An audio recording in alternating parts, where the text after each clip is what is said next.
the second one, you were given the two formulas that were written on the quiz, as we agreed.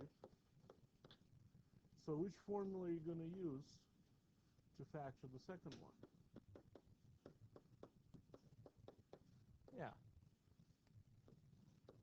And how's that going to work out? What is A and what is B?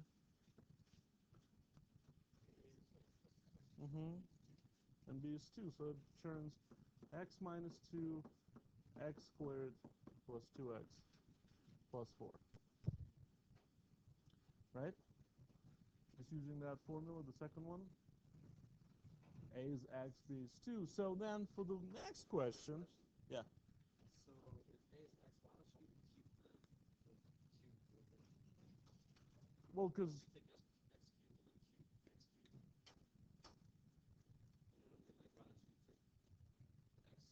You know what I mean? Like, why don't you take x squared for A instead of well, because A is cubed in this formula. So I'm looking, well, what is cubed in the first place? Well, x is cubed. So then I'm just looking, how do I match that? So A has to be x. No, because again, if you FOIL, you're still going to end up with the x cubed as the highest power. And same thing here, you look at 8, we think of 8 as 2 cubed, so B is 2 then. Because again, you don't want your FOIL to get things bigger than x cubed and bigger than 8. That's not going to work out then, right?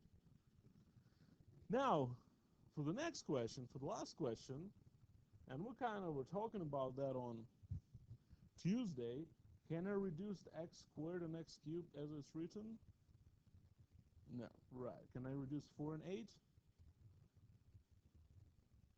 No, because those are minuses, and we can only reduce through products. So in order for us to reduce fractions, we have to factor first.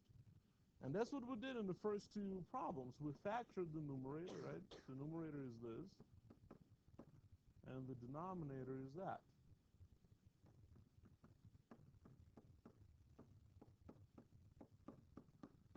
Now, do both of these have a common factor?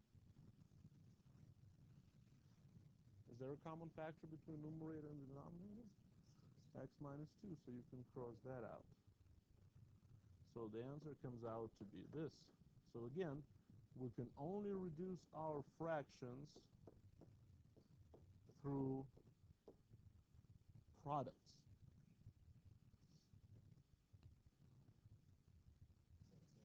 That's it. Can you get on Canvas? Good. As of yesterday. All right. Does that make sense? Factor first, then cross out common factors. So when you start reducing through pluses and minuses, that means you're subtracting something from the numerator and the denominator. And that changes the fraction.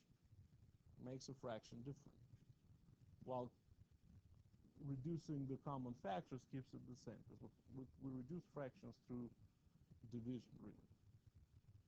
Not through subtraction. Okay?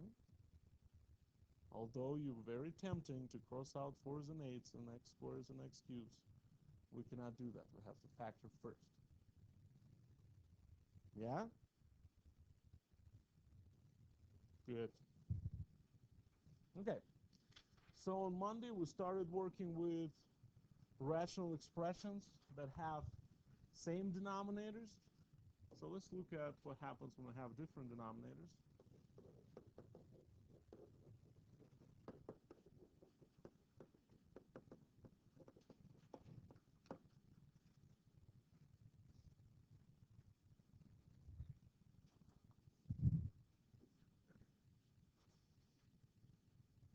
So here's the algorithm of how we're going to add or subtract algebraic fractions that have different denominators.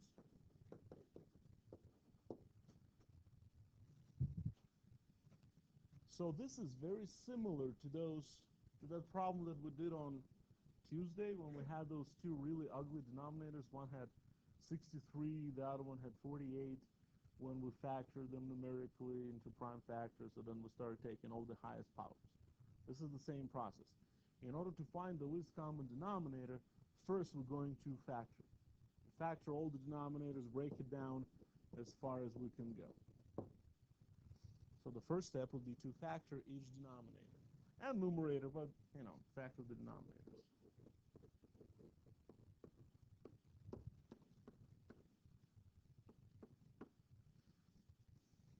Okay. After that, we're going to find the least common denominator by taking each distinct factor raised to the highest exponent, just like we did with that numerical example on Tuesday. So we're going to find the least common denominator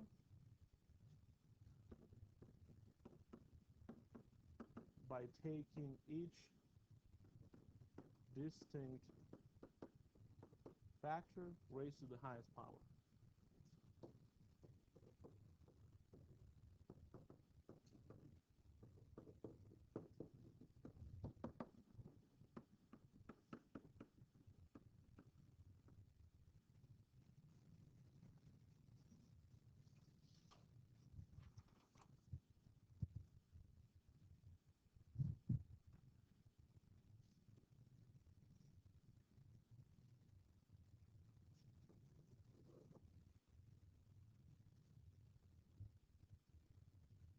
So now think about when you're adding just numerical fractions. You look at the denominators, you found the LCD. So what do you do after that when you know the least common denominator? What do you do after that? You start multiplying your fractions so they have the same denominator. So you're trying to figure out what each denominator is missing, and then you multiply by what's missing, top and bottom. So that's really the last step. Multiply both the numerator and denominator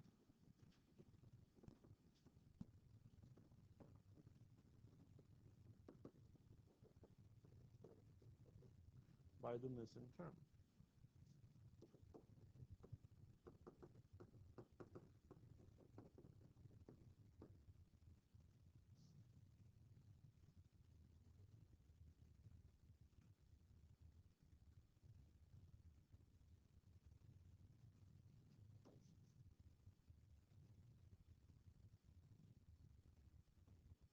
And then basically after the step 3, you're going to have same denominator, so just proceed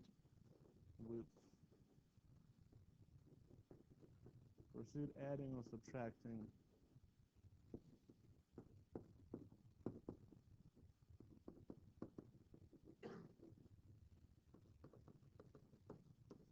fractions with the same denominators, because now you have same denominators.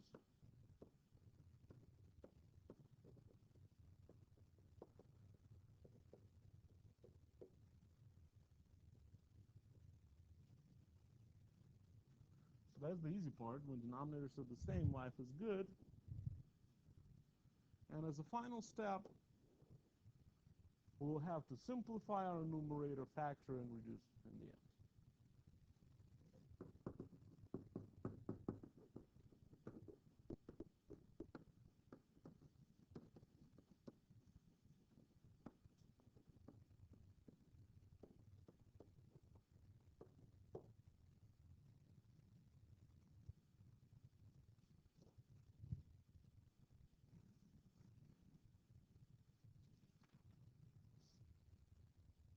Now we're just going to do a few examples.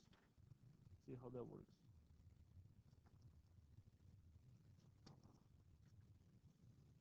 But this is the process that you use when you do numerical fractions.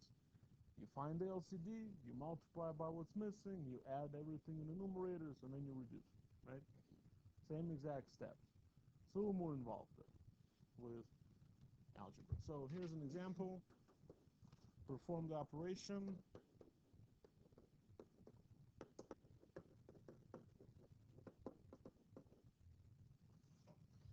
So a over 4b squared plus a squared over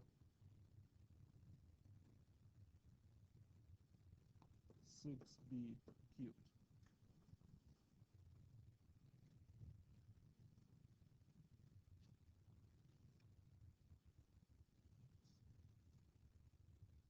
So denominators are different, but everything is factored, so we don't need to worry about factoring anything. So we can just go ahead and find the LCD. And in order to find the LCD of something like that, since it's a product of 4 and b squared and the other one is a product of 6 and b cubed, first we're just going to look at the numerical coefficients and find the least common denominator for those two. So 4 and 6 was the LCD. 12. So 12 goes in here. So 12 is the smallest number that's divisible by 4 and 6. And then I see b squared and b cubed. We always choose the highest power, so b cubed. So that's the LCD. So first you choose the numerical factors, and then you look at the algebraic factors, and you just pick the highest power. So this would be the smallest expression that is divisible by both 6b squared and, by both 4b squared and 6b cubed. Okay? So now, can you identify what's the first fraction missing? What is it missing? What do you need to multiply the first denominator by to get 12b cubed? 3b. Do you all know that? If you multiply the first fraction by 3b, you'll end up with 12b cubed in the denominator. What about the second fraction? What is the second fraction missing? 2. So you multiply the second fraction by 2 over 2. So this is really identical to what you do with numerical fractions. You have to carry all them letters. So your first fraction now is 3ab over 12b cubed plus 2a squared over 12b cubed.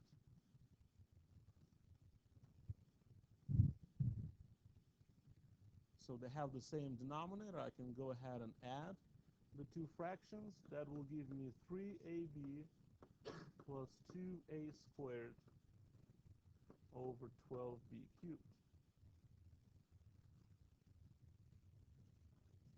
Yeah, that's really the final answer. You should always try to factor and reduce. So even if you try to factor, you can pull out an a out of the numerator, but that won't do any good. Even if you factor out the a out of the numerator, you'll have 3b plus 2a left over 12b cubed. So no common factors, nothing to cross out. So either that or this are considered to be the correct final answers. I'm not picky about that, but you should always at least make an attempt to reduce your fraction in the end. And we can always reduce our fractions through factoring. I know there are a lot of temptations to cross few things out, but we cannot do that if the numerator is separated by a plus. We can only reduce through products. Okay? And I'll keep repeating that. And some of you will do that on the exam. I can make a bet right now.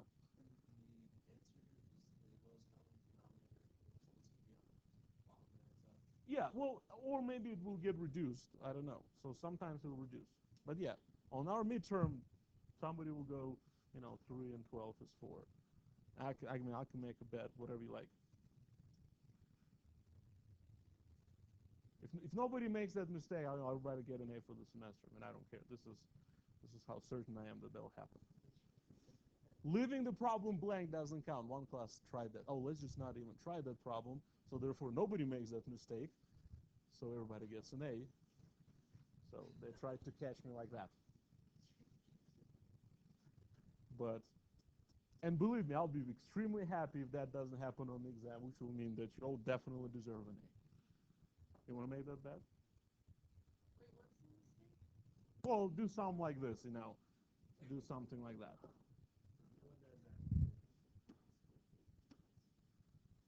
Well, for the class. Oh, well, for the class, for the semester.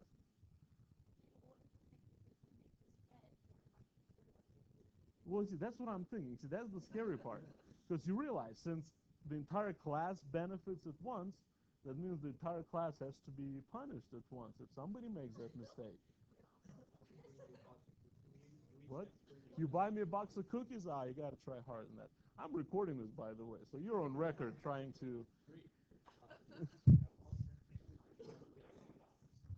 We cannot do that. See, like, this is the problem. Like, when you try to offer me something, I was getting a little shaky.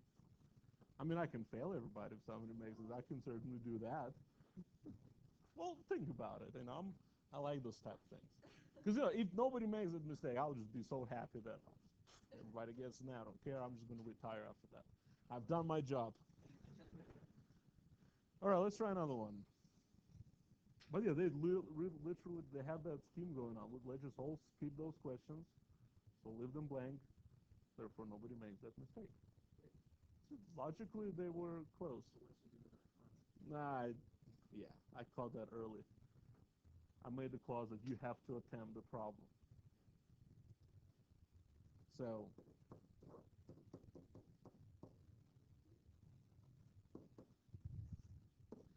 x over x plus y over x over x minus y.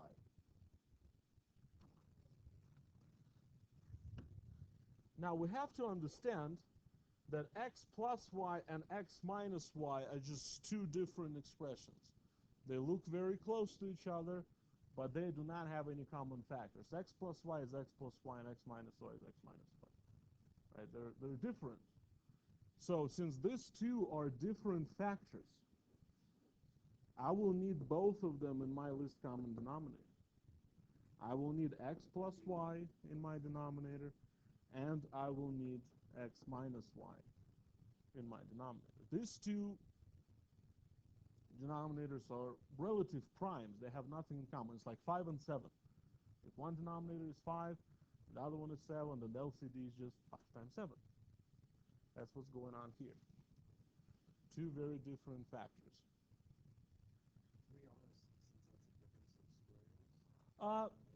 You can, but remember that in the end, you always want to reduce. So if it's factored, just keep it factored for a while, because maybe one of those parentheses will go away. Yeah. So keeping things factored actually helps us. Because otherwise, you'll expand it, you make it x squared minus y squared, and then you come to the end, and then you're going to factor again to reduce. So try to keep things factored. So this should be pretty clear. What is the first fraction missing? So it's missing the whole x minus y term, right? You're just comparing your original denominator with the LCD. So we're missing x minus y. And the second one, you're comparing the original denominator with the LCD, so it's missing x plus y, right? So that's what we're going to do. We're going to take the first fraction and multiply it by x minus y over x minus y, plus we're going to take the second fraction and multiply that by x plus y over x plus y. So we're multiplying each fraction by whatever the denominator missing in order to get to the LCD.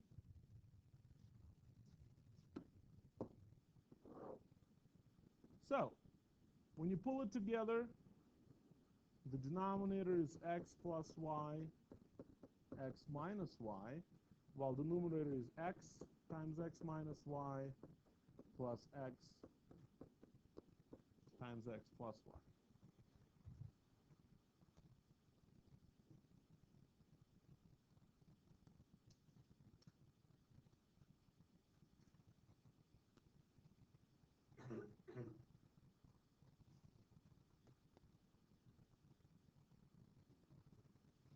Okay? So, no, because of the plus in between. So you see that plus in between prevents us from starting crossing things out. Because again, you have two terms separated by the plus. So the numerator is not factored. So in order for us to start crossing things out, we want our numerator to be factored. That means we have to open up all the parentheses, combine like terms, and then try to factor. And I know it's ridiculously tempting to cross few things out, but we just cannot because there's a big plus in the middle. So those are not multiples. So open up all the parentheses in the numerator and try to factor it. So you get x squared minus xy plus x squared plus xy, right? Where you distribute x and you distribute x. And then you have x plus y, x minus y in the denominator. I'm not messing with the denominator at all, really. I just keep copying it over. Denominator, the second you found the LCD, it doesn't really matter anymore. I just want to look at it at the very end when I'm going to try to reduce it. But now I'm just messing with the numerator. So what can I do in that numerator after I open up the parentheses? Yeah, the xy's go away, and x squared plus x squared is 2x squared over that.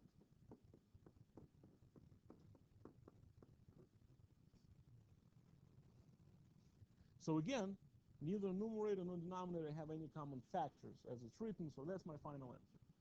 If you want to, you can expand the denominator, write it as x squared minus y squared. That still be correct. You don't have to. You can live with factors like that.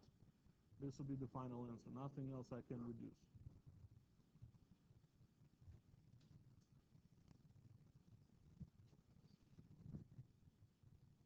So does that make sense, what we're doing here? You're taking all different factors into the LCD. You multiply by what's missing. You simplify your numerator. And then you try to reduce, and if you cannot, then you're done.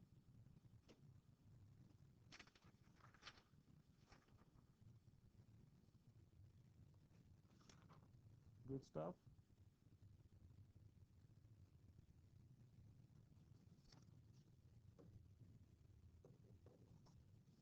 How about this one?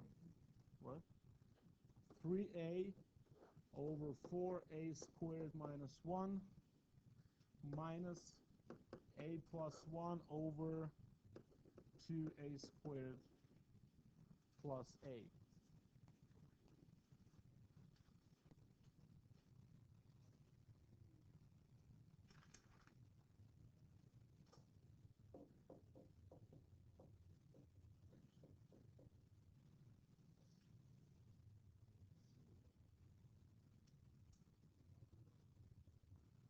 So the first thing that we'll have to do is to factor each denominator. Because right now they're not factored. I can do some factoring there. So how would you factor the first denominator? It's 4a squared minus 1.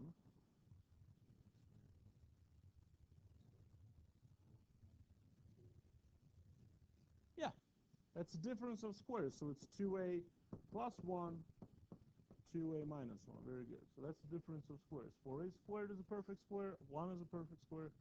So I can do that. How about the second one? Can we factor that one at all?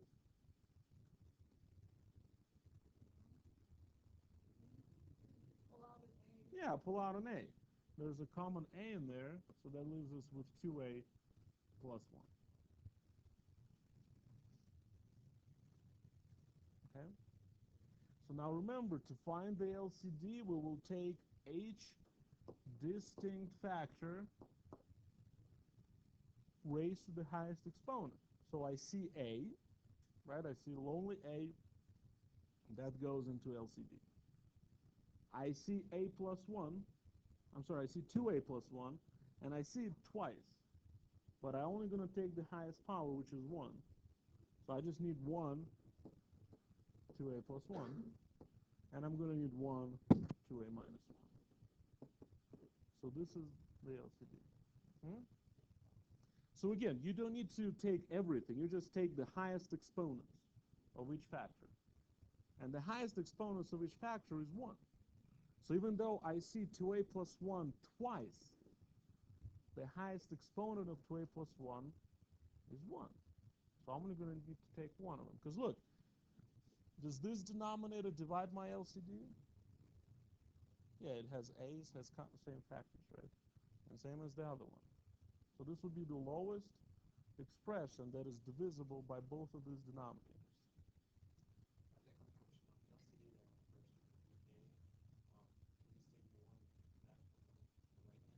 Yeah. I am. I took 2a minus 1 from it. Right? Because again, I see three different factors. This is how I look at it. I see 2a plus 1, that's one factor. I see 2a minus 1, and I see just a. So this is what I mean by distinct factors, right? There are three options here. And I need all of them. I need all of those options in my LCD, but I'm only going to take the highest exponent. So 2a plus 1 and 2a plus 1, they both raise to the power of 1, right? So I only need one of them.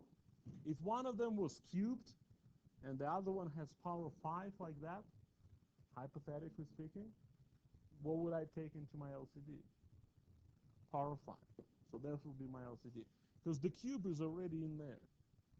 So I don't need to list another 3 terms. Because I want to do them as small as possible. Is that okay?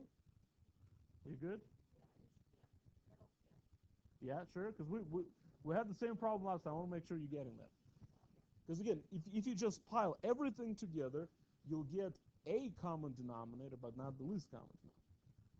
Because in these situations, with numerical fractions, you can get away without doing the least common denominator. If you just do a denominator, then you just have to reduce in the end. Well, here, if you do just a denominator, not the least denominator, your fraction is going to get ridiculously huge, and it's going to be really hard to reduce it at the end. So this is why it's really crucial for us to make the smallest denominators possible. And really, all you have to do is to factor and pile together all the highest exponents. Okay? All right, so the first term, what is it missing? First fraction. You're comparing the original denominator with the LCD. What's missing? A. So we're going to take the first fraction and multiply it by a over a.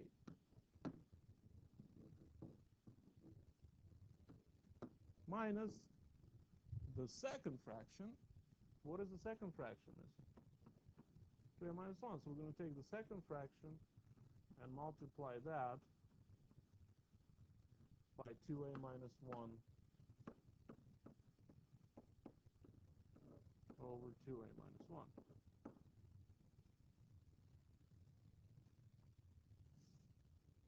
Is that okay?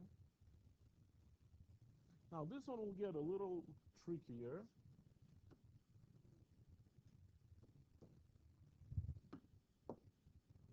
So what do we have? We have 3a times a. That's 3a squared. Well, we're going to have the same denominator of a times 2a plus 1 times 2a minus 1. And from the second fraction, we'll get a product of a plus 1 and 2a minus 1.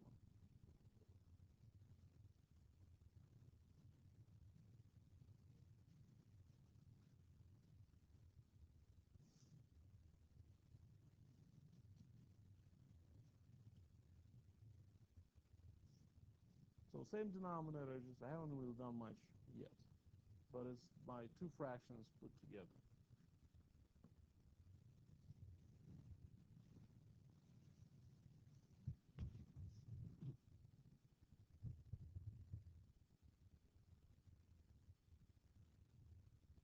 Is that okay so far?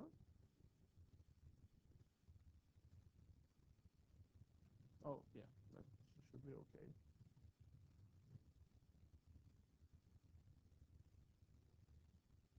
Can I start crossing things out? Because there's a big minus in the middle. All right, so that big minus, yeah, that's exactly right. Minus is the same as the plus. But the big thing is that you have the additional subtraction, so it separates the numerator, so we cannot cross anything out.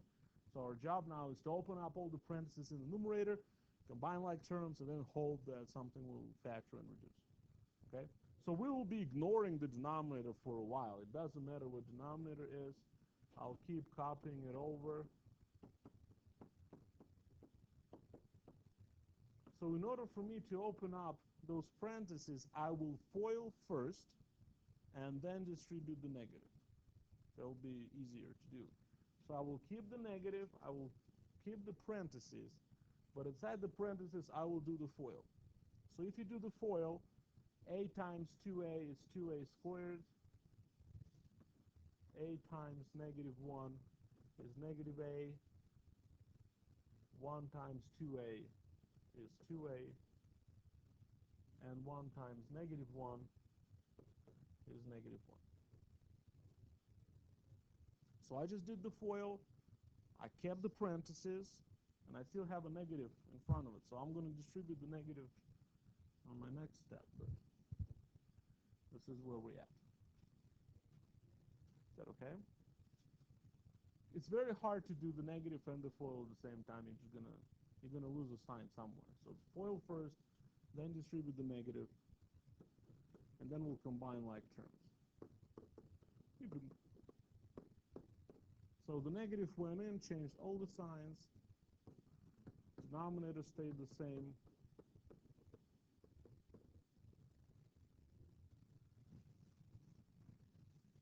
So if you combine like terms, in that numerator you have 3a squared minus 2a squared.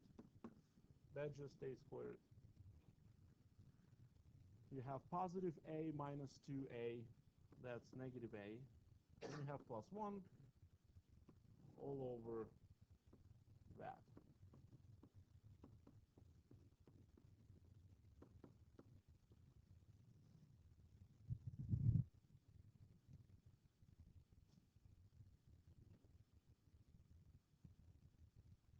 Again, after I found the LCD, I didn't even look at my denominator. I just kept copying it over. Doesn't play any role here.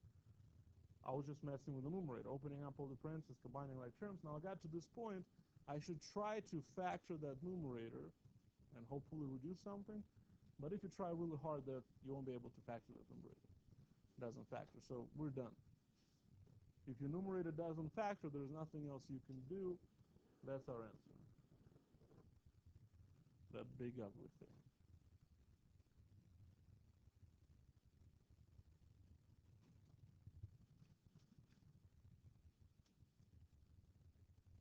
How's that?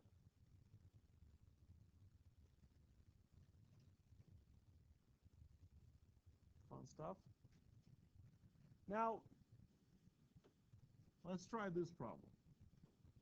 X squared over x squared over x minus 2 plus 4 over 2 minus x.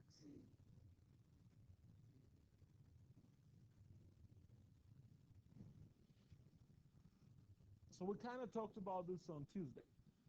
X minus 2 and 2 minus x, technically two different terms. But we can make them the same, because when you look at x minus 2 and 2 minus x, both signs are different there. Right? The first one has a positive x, the other one has a negative x, and the first one has a negative 2, the other one has a positive 2. Yeah, so we need to take this as a rule that a minus b equals negative b minus a. So if you want to flip a term around the negative sign, it changes the sign as well. So or you can think about just factor a negative. So in order for me to make those two denominators the same, I can do a little flip here. I can take the second denominator, I can just flip it. But if I do the flip, I need to remember that a negative sign shows up. Okay, so if I flip a denominator around the minus sign, the fraction becomes negative. So if you do a flip, you'll end up with a minus 4 over x minus 2. So this sign right there changed from positive to negative because of that flip. Right? Because that says right there, if you do a flip, the sign changes. Is that okay? Well, now it's kind of a good news because denominators are the same. So we can pull it together, x squared minus 4 over x minus 2.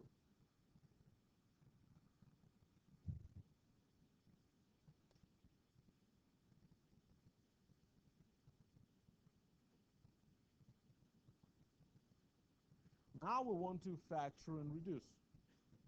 When we get to the point where we're done adding or subtracting, you want to try to factor your numerator and hopefully reduce. So can we factor that numerator? Yeah, so it's x plus 2, x minus 2, all over x minus 2. And now we see that there is a common factor of x minus 2, so I can cross that one out, and we're just left with x plus 2, so that's the answer.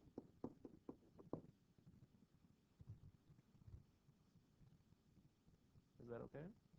So you just have to remember, if you flip a term around a negative sign, you just have to change the sign of the fraction. Because it will save you a whole lot of headache if you can just do that. Now, another situation that can happen is if you have something like this. Let's say 4x squared over 2x plus 3 plus 9 over negative 2x minus 3. So let's say it's written like that. And again, you notice that there is some similarities around 2x plus 3 and negative 2x minus 3. That's another situation where both signs are different. The sign of 2x and the sign of 3 are both different. So when you have two different signs, you can make them the same. So you can literally factor out a negative out of the second denominator. Right? There are two minuses. You can pull one out. So if you factor the negative,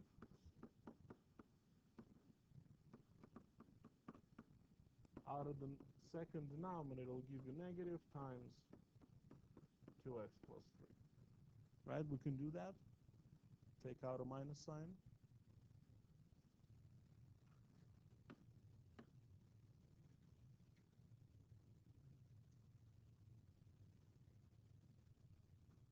So what will happen right here? What will happen with these two? So the result will be negative.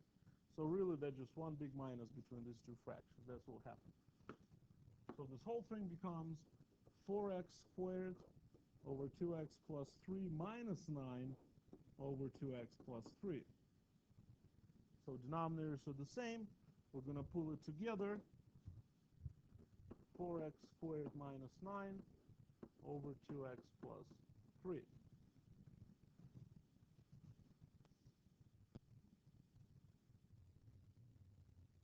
Can we factor that numerator? How will we factor that numerator? Right, 2x plus 3, 2x minus 3. And now we have a common factor of 2x minus 3. So when you have an entire factor, you can cross them out, and we're left with 2x plus 3. So again, that a little play with the minuses saved us a lot of work. Yes. So then, you're right. So then we cross those two, we're left with a minus. Okay, good. I wrote it wrong. Let's go back. So yeah, thank you. So this difference.